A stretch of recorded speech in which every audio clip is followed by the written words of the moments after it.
So I'm canceling my YouTube Premium subscription, and it's not for the reason that you might think.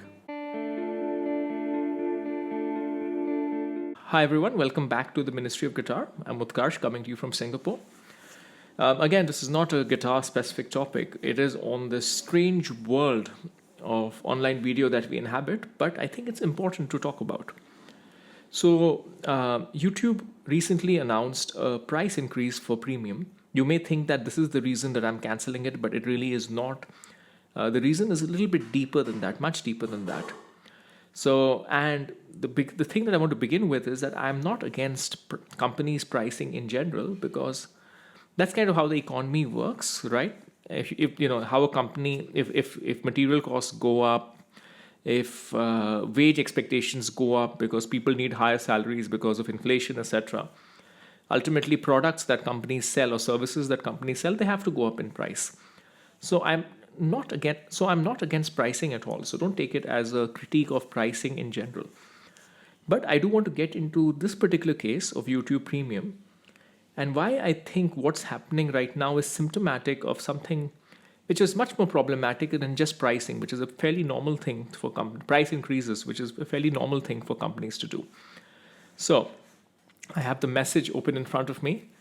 Hi, Utkarsh Mohan. Thank you for being a YouTube Premium member. Blah, blah, blah, blah, blah. All the benefits. To continue delivering great service and features, we're increasing your price from $30 to $36, 36.98 Singapore dollars. That's about 25 US dollars a month. Just to give you a sense of how much this is Apple's notification to me. We are going from 23 Singapore dollars to 37, 22.98 to 36.98. That is a 60% increase. Not small, 60, right? More than 1.5 times. In the US, the increase is from $12.99, if I'm not mistaken, to is it $11.99 to, yes, it is $11.99 to $13.99. So that's a $2 increase. That's about a 16% increase. So let's not get into why Singapore is more expensive. That's another problem, but we'll talk about that, right?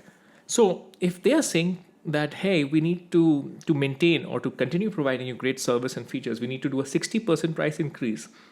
Let's take this on good faith and let's examine what are the reasons why YouTube needs to do a 60%, 60 price increase.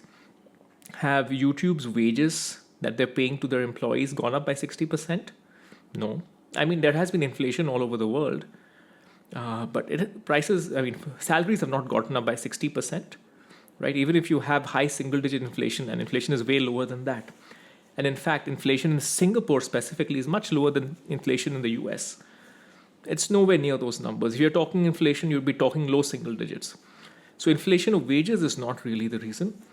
Is it other things? Are the servers that YouTube playing their videos on, have the prices of servicing, maintaining the energy for the servers gone up? Not really. There have been fluctuations in oil prices, but oil prices broadly are about flat to where they were a year ago, right? And it's not that they have gone up that much dramatically post the pandemic. In fact, there was a period in the pandemic where oil prices actually became zero.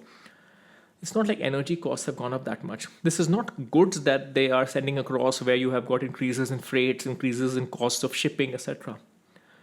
Right? So there isn't any other particular reason. The reason I'm not talking about any cost of any materials is because there are no materials that YouTube is using. I'm assuming costs here are basically energy costs and the cost of the stuff that they do. So the short answer really is that it is not a real increase in the cost of service and features that requires a 60%. They are doing a 60% increase because they can. And here is when we get into pricing across places. So in the US, they're doing 11.99 to 13.99. Because, I mean, US is a very big market for them. It's important for them. Google does not want to signal that they're a greedy corporation by doing a very high price increase. So imagine if in the US they did a 60% price increase. If 11.99 went up to, say, 17.99 or 19.99, right? Imagine the negative PR it would be for Google that YouTube is take price gouging the consumers. But in other countries, in Singapore, for example, in Europe, they're doing it because they can. The consumers here, they anyways don't have any option. There's nothing that they can do about it. Let us price gouge them, so let us do a 60% price increase. And therein lies the problem. The problem with this entire piece is monopoly. Google, YouTube, owned by Google, is a monopoly.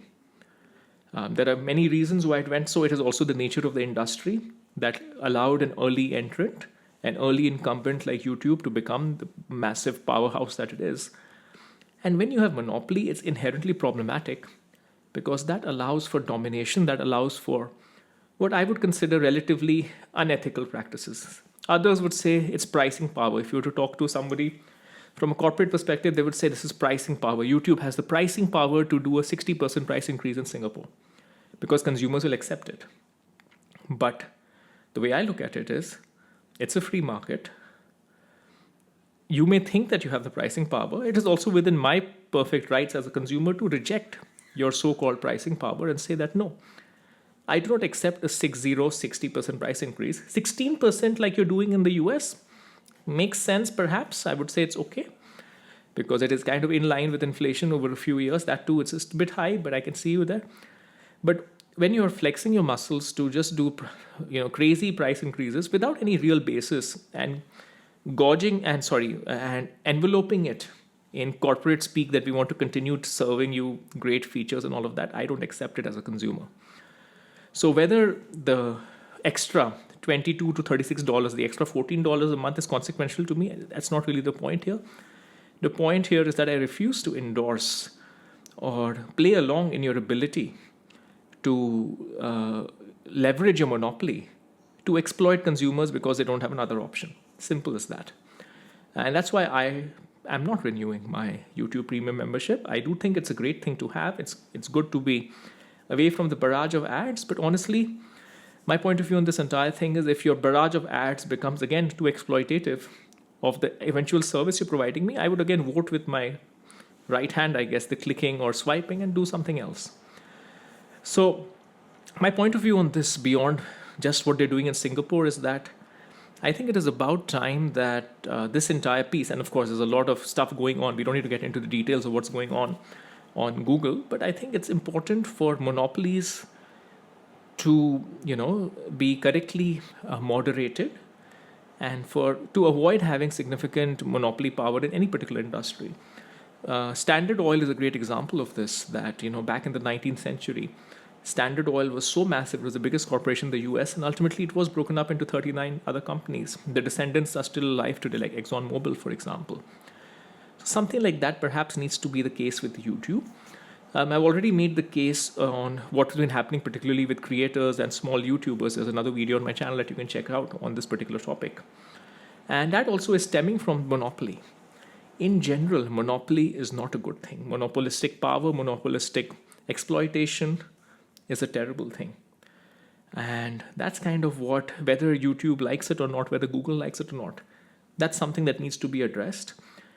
This is my very small way of doing it with the very limited means that I have. As a consumer, I vote with my wallet, not to give that extra $14 to YouTube every month. And as a person who has some very, very super, super duper tiny audience, or ironically here on YouTube and a few other places, what I would do is I would just simply inform. Not as somebody who's saying don't price anything, like price increase is evil. I'm not saying that at all. I come from a corporate background. I understand price increases, why it needs to happen. But there's a difference between a price increase and there's a difference between price gouging. And this is monopolistic price gouging. All right, folks, I hope this was helpful and I'll see you next time.